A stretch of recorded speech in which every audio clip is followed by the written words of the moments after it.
Hello all my crafty peeps, it's Cheyenne from ecdesignstudio.com. Today we're going to be making this more masculine style card. This is probably as masculine as I'm ever going to be capable of doing. I like the girly frills and stuff like that. So, alright, for what you need, you're going to need the In This World stamp set. This is a wonderful stamp set. I love the images on this. So we're going to use the You're the Kind of Person Who Makes a Positive Difference in This World, especially in mine. We're going to use the I'm going to go with a blueprint of sorts. We're going to need the chair, and that's it for the Stampin'. You'll need your basic black archival Stampin' pad and your Early Espresso Stampin' pad. We're going to be using the Elegant Dots embossing folder, the layering circles framelits. So we're going to use the regular circle and the scallop circle, and both of these are roundabouts 2 1/4 inches. I really wish that they labeled these, because it makes it a lot easier to then tell you exactly which ones, but I can't. So you just measure like diameter of it, take you back to geometry class. So that's how you figure out that. And we'll be using the Big Shot and the magnetic base plate for that. You're going to need your snail adhesive and dimensionals, a blender pen, and let's see, this is the chocolate chip Stampin' Right marker and the cherry cobbler. I also added a little bit of Wink Estella in gold and clear. And let's see, papers. We are going to need your standard A2 size card, so it's 4 1/4 by 5 1/2. And I'm doing the top fold again. Then you're going to need a piece of basic black, which is 4 1/4 by 5 1/2. A piece of Whisper White, which is 4 by 5 1/4. And some Dapper Denim. This is 2 1/2 by 4. And you're going to need a scrap piece of Whisper White and a scrap piece of basic black. Alright, let's take a quick commercial break and we'll be right back. Okay, let's do some stamping first. So let's go ahead and stamp our chair, and we are going to be stamping it with the Early Espresso. Get it nice and inky. Alright, I'm going to stamp it on the scrap piece of Whisper White. Okay, and make sure you're leaving enough border around so that when you cut it out with the 2 1/4 circle, that it makes it. Oh, got a little smudgy do. It happens. We'll flip it over and try again.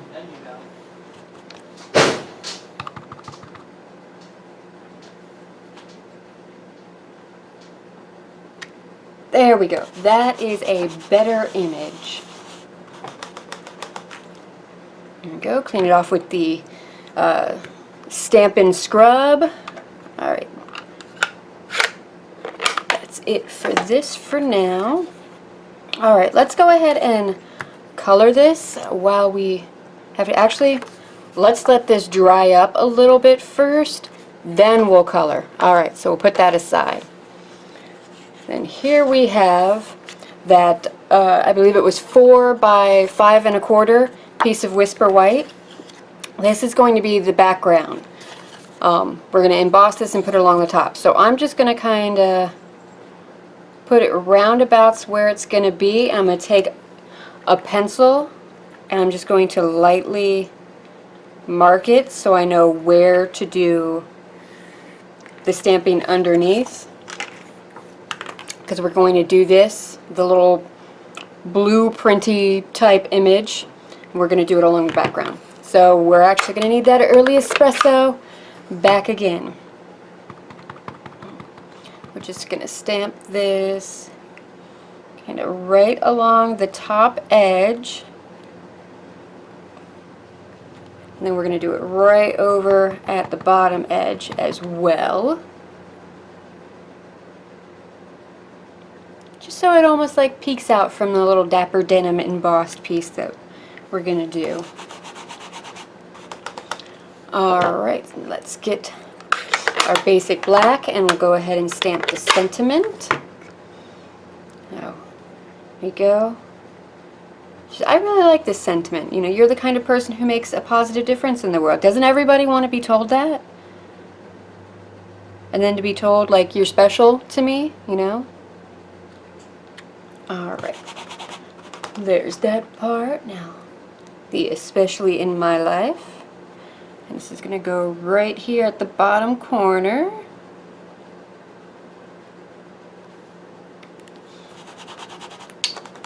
Alright, there we go. That completes our stamping today. Alright, I'm going to put this aside, let it dry up, and then I'll go back and I'll erase the pencil marks.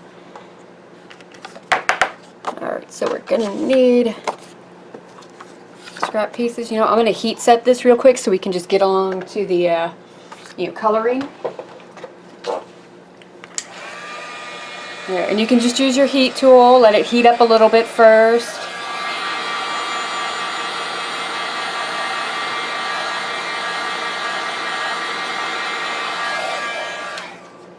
Alright, so now this should be good to go to color. So, got the acrylic block and the markers. So I'm going to start out with the cherry cobbler because I want to color the seat cushions. And just squiggle some down on your acrylic block. Pick up a little bit on your blender pen. And this is going to allow you to do pretty easy gradation. So wherever you put it down first, that's where it's going to be the darkest. So, good rule of thumb, keep in mind, like, you know, where would the shadows be in your chair? You know, and just go from that. A lot of stamps kind of make it easy for you too, because they'll go ahead and they'll have the little extra gradations like this one does. You know, so it's going to be darker around the edges and then, you know, brighter in the front, and that's going to also help you to have like that 3D like tufted look. And then down here, you want to go along the bottom. And then blend it out to the top. Alright, so that's that step. To clean off your blender pen, just take a scrap piece of paper and just squiggle until it's clear.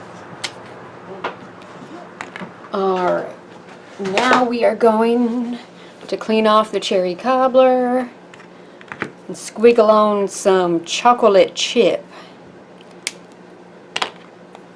Suddenly I'm hungry for dessert, like chocolate covered cherries. Don't know why. I'm sure it has nothing to do with the names of the pens. Alright, so we're going to do the same thing, but we're going to color in the wood part of the chair, or what I'm picturing to be the wood part of the chair. You can color this, you know, whatever you want. And this might be good for, you know, like a Christmas card, you know, do red and gold. You know, this is Santa's chair. Maybe Mrs. Claus's chair, or, you know, elegant eggplant with some, you know, pumpkin pie. Have it be a Halloween chair. That'd be fun. Alright, so I've colored in the center bits, and now I want to just slightly tint like the white edges of it. So I've got pretty much, you know, nothing on the blender pen. I'm just going to kind of lightly run that over. It's just going to give a lighter tone to it, a little bit more dimension.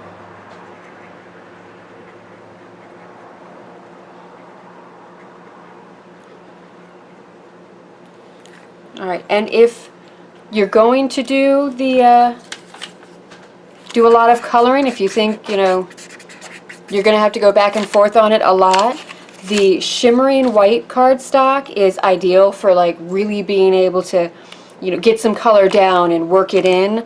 It's a hardier paper. The surface is a little bit different. It doesn't curl up and like pill almost as easily as like a regular cardstock would.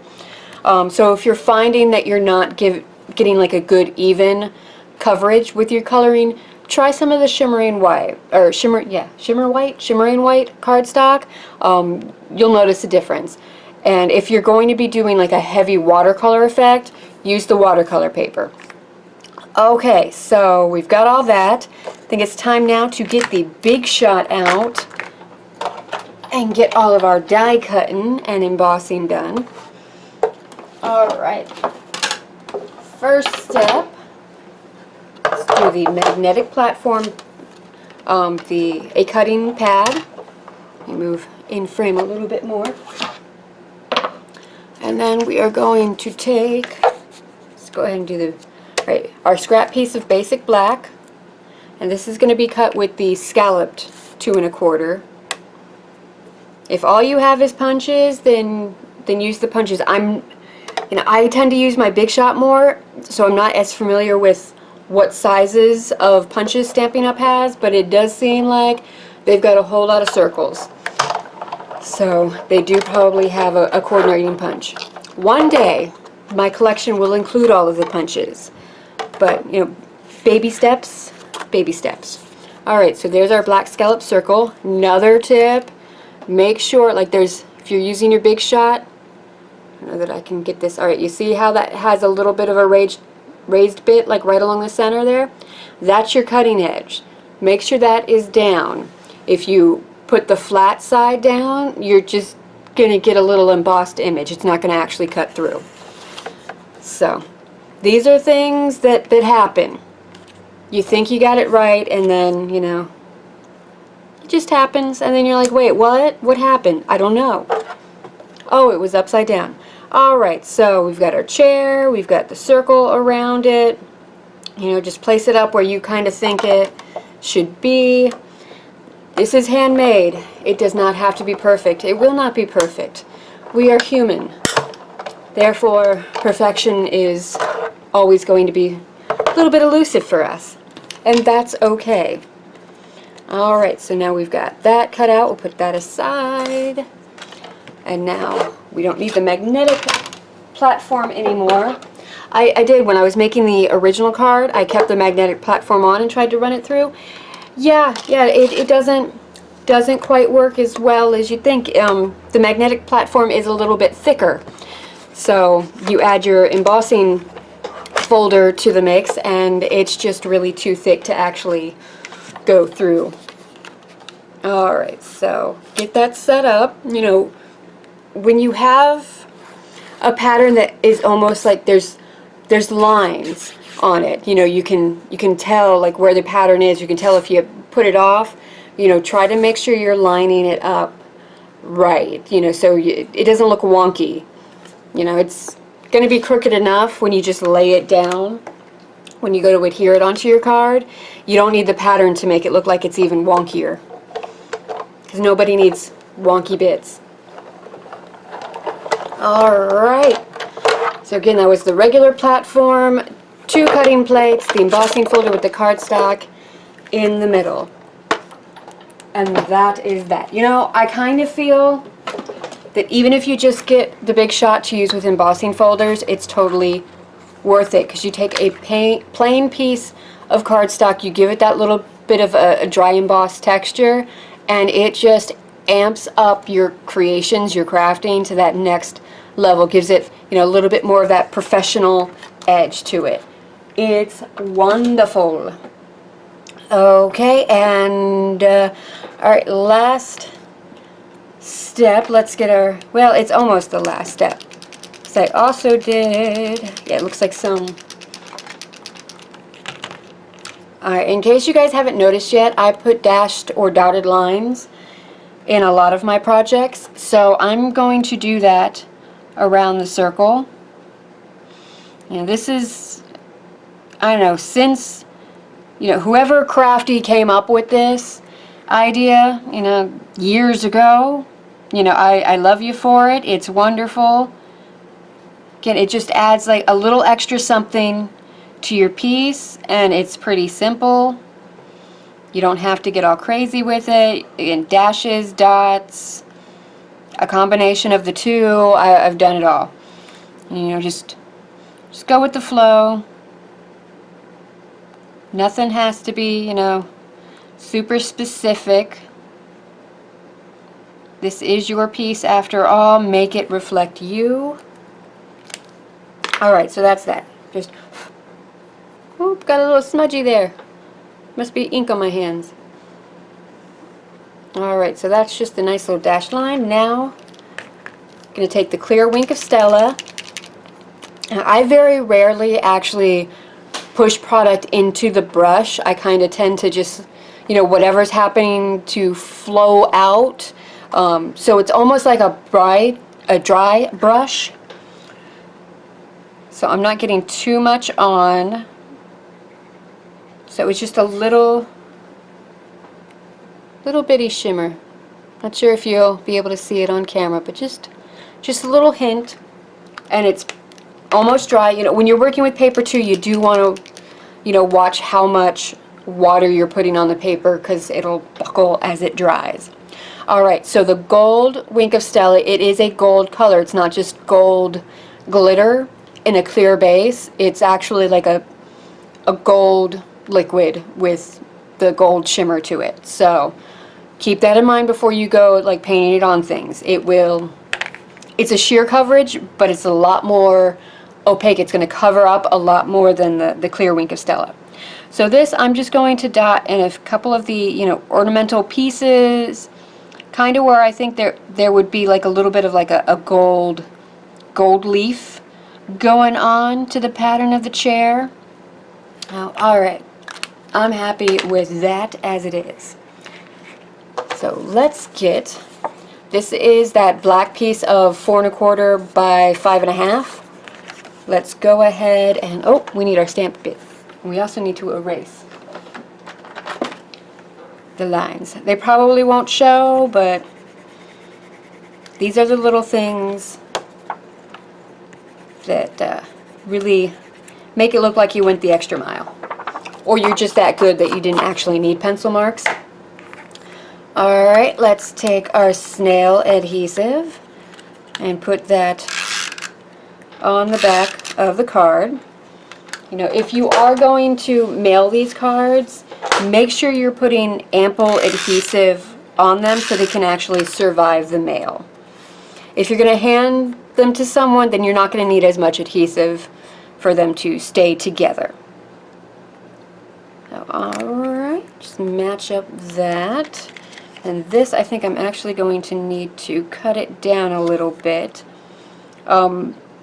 Any piece that you emboss, depending on the texture of it, it might actually shrink the paper up a little bit. So, you know, cut it a little bigger than you think you're going to need, because you can always trim it off. And I'm going to have to trim off, looks to be about 1/4 of an inch. So let me get that taken care of.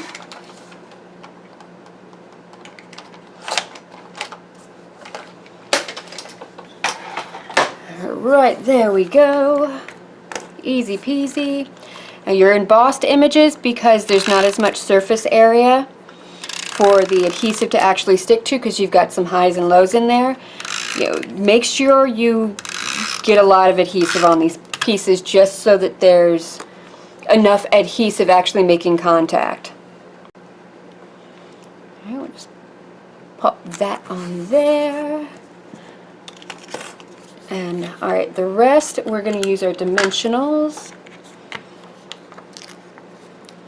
So I'm just going to use 2 dimensionals on each of these pieces.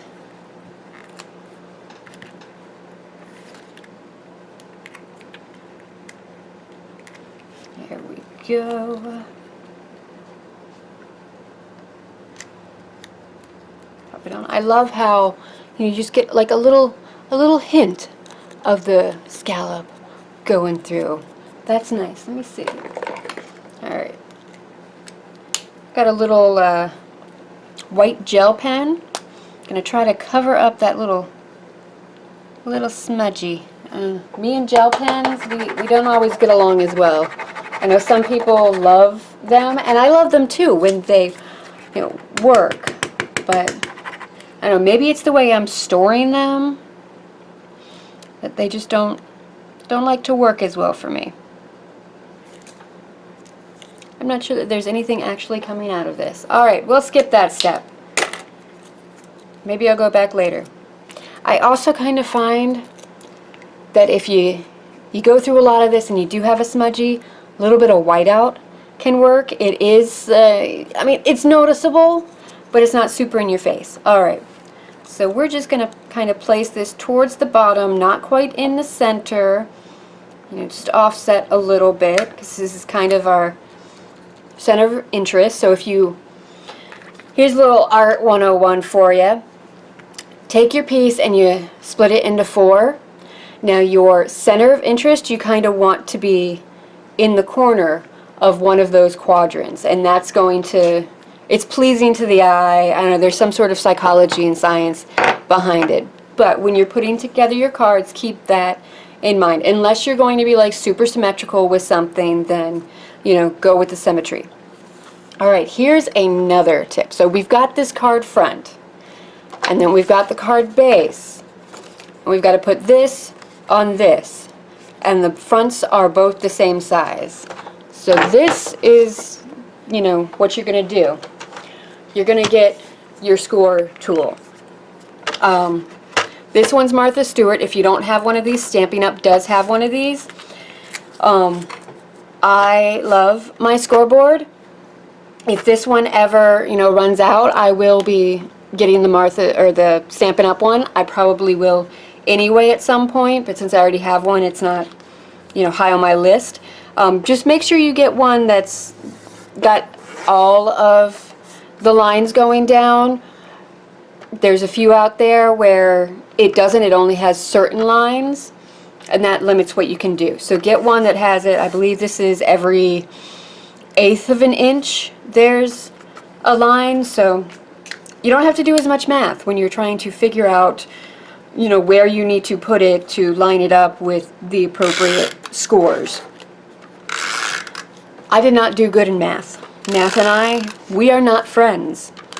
History, literature, the arts, these are things I excel at. Math, nope, totally skip that. Alright, so I'm taking my card and I'm lining up the fold line with the edge. And then because you have, 2 points of reference to line it up at, your square.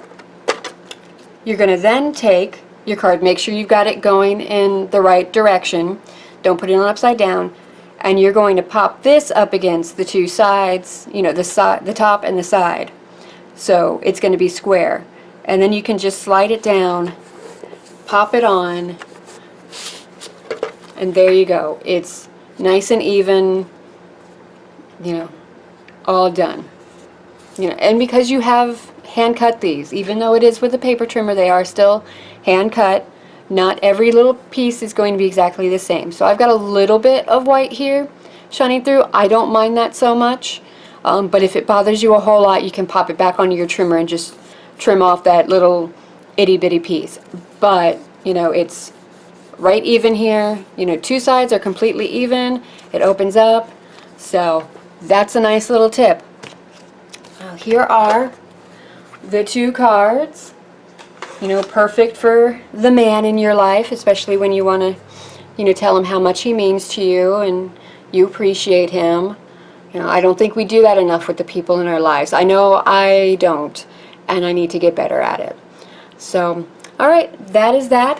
Thank you so much for watching. If you liked what you saw, please like and subscribe. Don't forget to visit my website. There's lots of content and information. The list of supplies will be on my website. I use a special program that actually lets me put the links for each product specifically, so you can just click on the image and it'll take you right to that product on my page. It also gives a list of the price for it, so you know what it is before you get into it. Alright, thank you again. Bye. Happy creating and crafting.